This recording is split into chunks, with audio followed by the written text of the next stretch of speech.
There are only a couple of events each year in the off-campus student housing industry that brings all of the industry leaders together. The premier event for the industry is the Interface Student Housing Conference in Austin, Texas. For 2022, this event is being held May 4th through 6th and will draw over 1,000 attendees and a complete who's who list of executives from the management, development, and investment firms under one roof at the JW Marriott in Austin for 3 days of sessions, roundtables, and networking.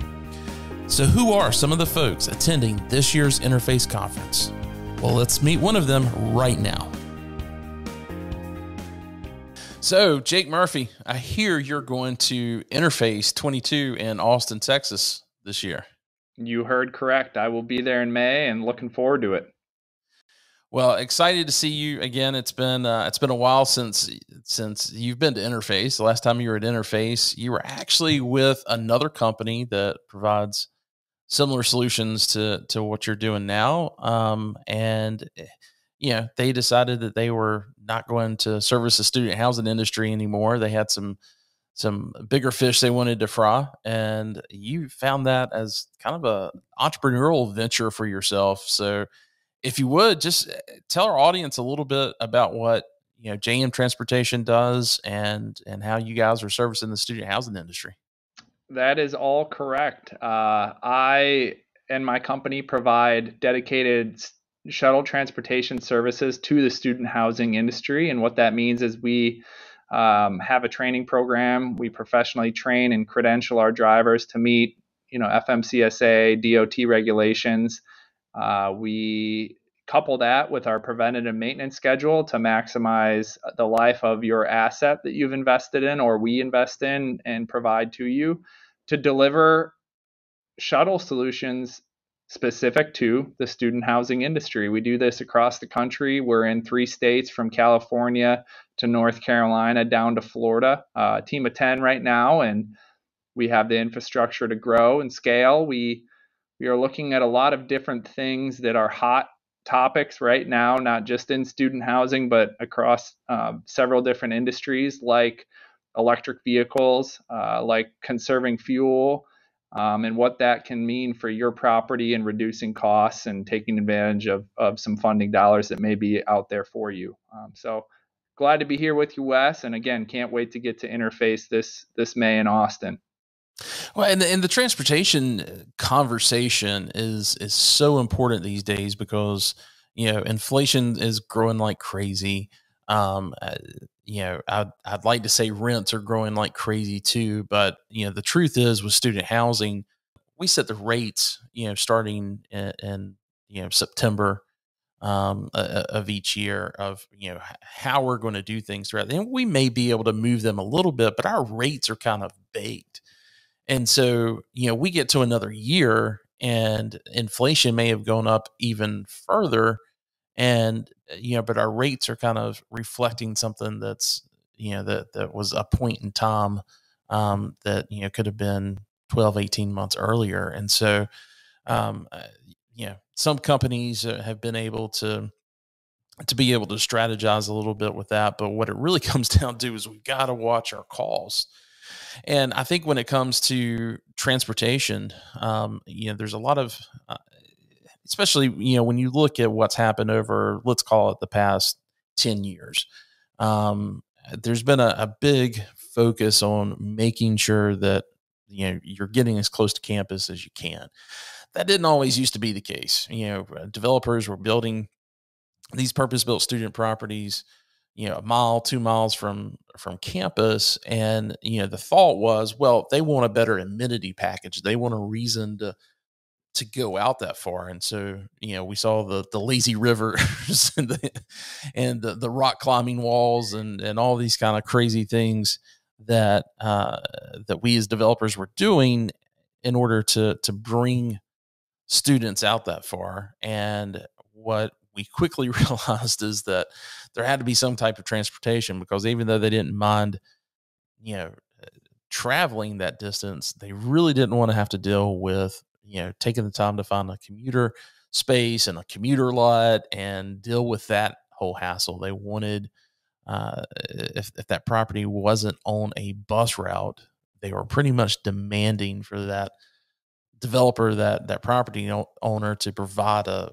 shuttle service. And so that's the way a lot of these developers, found a way to differentiate themselves by providing that.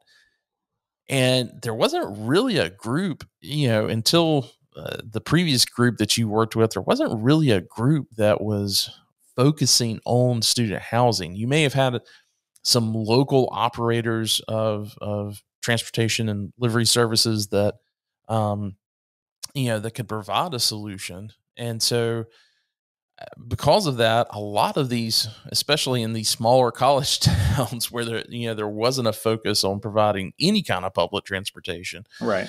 you ended up you ended up finding a lot of, um, uh, operators having to figure this transportation thing out on their own, hiring, the bus drivers and making sure that they got the proper licenses, you, buying the shuttles and maintaining the shuttles.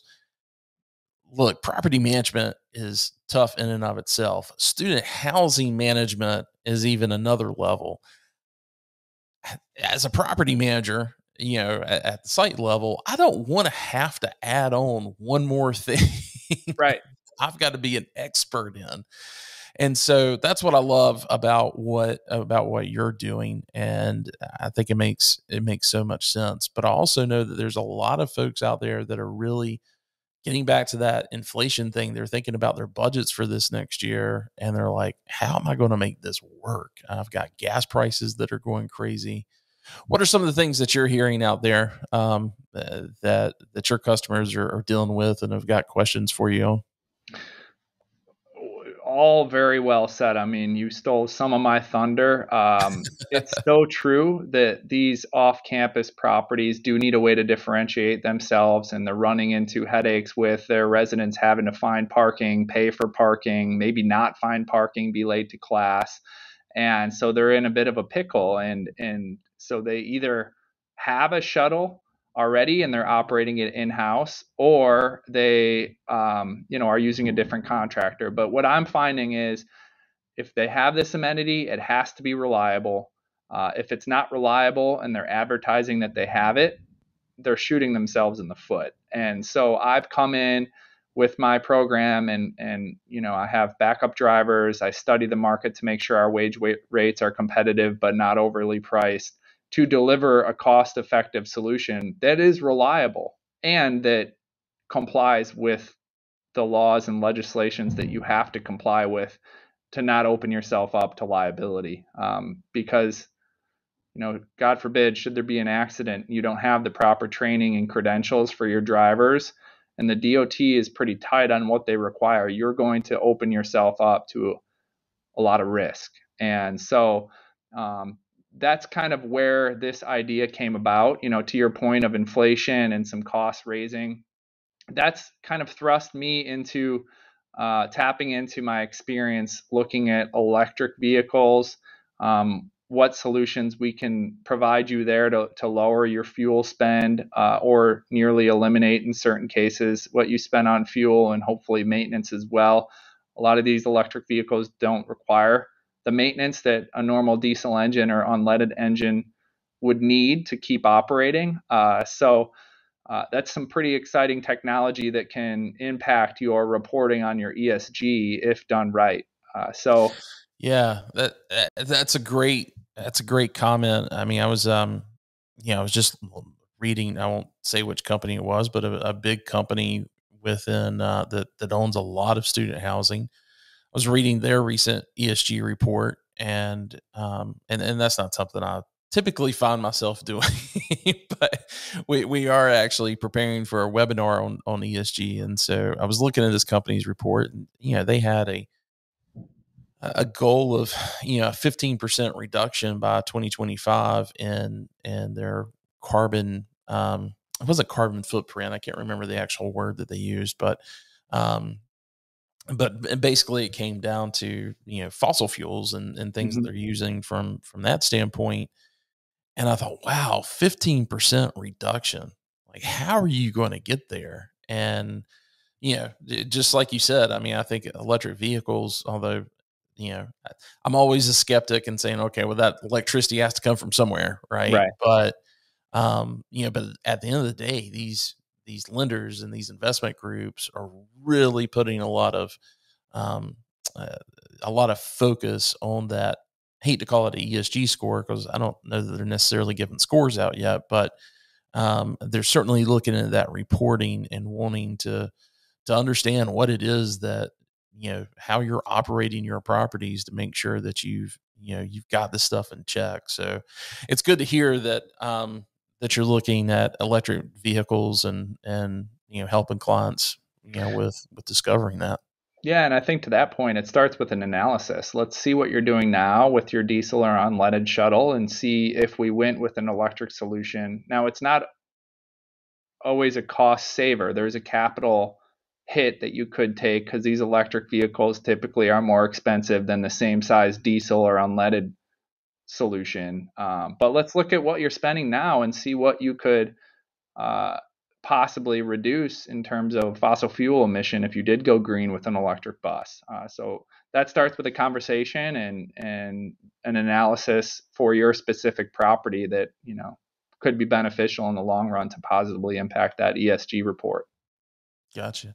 Well, hey, again, interface is May 4th through 6th. For those that are coming and they want to get some time with you and kind of talk about some properties that maybe they're needing your services on, or maybe they need to actually decide if the way they're running their current service is the best way. What's the best way for them to get in touch with you? Your website is jmtransportationsolutions.com. So we'll make sure we get that posted. But is there a better way for them to get in touch with you, or just go into the website? The website will funnel you to my email, but you can always reach out direct to my email address. I check that regularly. It's on my phone. It's everywhere I go. So that is Jake M at jmtransportationsolutions.com. Is a great way to reach out. Even my cell phone. Happy to provide that too. I also am active on LinkedIn, so you can find me there. Either by my company name, JM Transportation Solutions, or my personal page, Jake Murphy, will land you there. All right, great. Well, Jake, thanks so much for the time that you've spent with us today, and I look forward to seeing you in May. I can't wait, Wes. Thanks for having me, and we'll see you soon. All right, take care.